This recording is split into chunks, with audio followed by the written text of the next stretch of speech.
All right, today we are jumping into a world where there is absolutely no room for error. We're talking about high voltage maintenance, a field where every single action is scripted, checked, and double-checked. So let's get into how exactly it's done.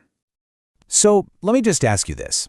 How would you go about safely turning off something like a giant wind turbine so that someone could work on it? How do you make 100% sure that it's safe to touch? Well, the answer lies in a safety protocol that is so meticulous, it leaves literally nothing to chance. But before we get into the how, we really have to understand the why. Why are these procedures so extreme? It's because we're dealing with an invisible danger that is completely unforgiving. Yeah, the official safety documents, they don't pull any punches. The main dangers are pretty stark: electric shock, severe burns, and major bodily injury. And these aren't just minor risks we're talking about. These are the kinds of things that happen in an instant, the catastrophic result of one tiny mistake. And just to be crystal clear, we are not talking about the little zap you might get from a faulty light switch. A mistake here means coming face to face with an immense, unforgiving power that can literally vaporize metal tools and cause devastating injuries in less time than it takes to blink. That level of danger, it demands an equal level of caution. So, how on earth do you fight a danger that big? Well, the high-voltage world operates on one core principle. You never, ever improvise. Every single action is scripted out beforehand as part of a master plan. And the absolute heart of that plan is a document called the switching schedule. You can think of it as the master screenplay for the entire job. It lists out every single step in the exact right order, each with its own unique number, so it can be tracked. It's the one and only source of truth for everybody involved. Now, there are two key players who bring this script to life. First, you have the control person. Think of them as the director, sitting in a control room, seeing the big picture of the whole system. And then you have the authorized person. They're the hands-on operator, right there at the equipment. This split is so critical because it's a built-in fail-safe. It separates the person with the system-wide view from the person actually flipping the switches, which helps prevent one person's mistake from turning into a disaster. Okay, so now we get to the action. How do they actually start powering down the equipment? Well, it's not as simple as just flipping a breaker. It's more like a meticulous, highly choreographed dance of communication to isolate the gear from the grid. And the way they talk to each other is completely non-negotiable. It's a protocol designed to eliminate any possible confusion. First, the control person gives a very clear command, something like "Open Isolator 251." Then, the authorized person on the ground has to repeat that instruction back word for word. Only after they get that perfect readback do they both, independently, log the exact time. Every single step follows this loop. You know, there's a quote from the official procedure that I think just perfectly captures the mindset you have to have. It's not about being fast, it's about being deliberate. You don't rush, but you also don't cause unnecessary delays. You pause, you think about the consequences of your next action, you double-check everything, and you take absolutely nothing for granted. And this is a really important point. The whole process of isolation, of disconnecting the equipment from every single power source, is its own separate chapter.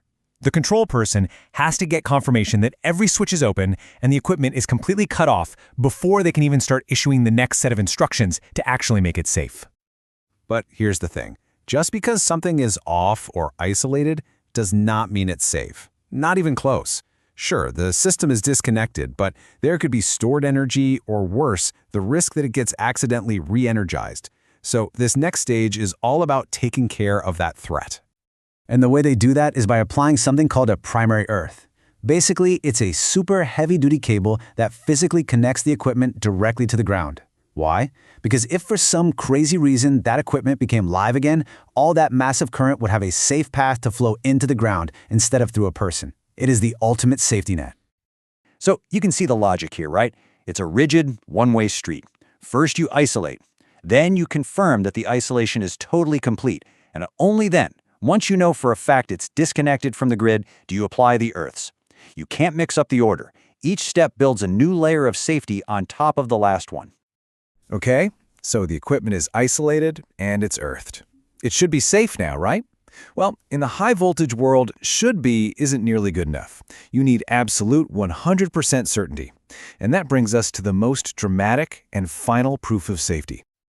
I want you to imagine this. A worker is down in a trench, looking at a whole bundle of thick, black, high-voltage cables. To them, they all look completely identical.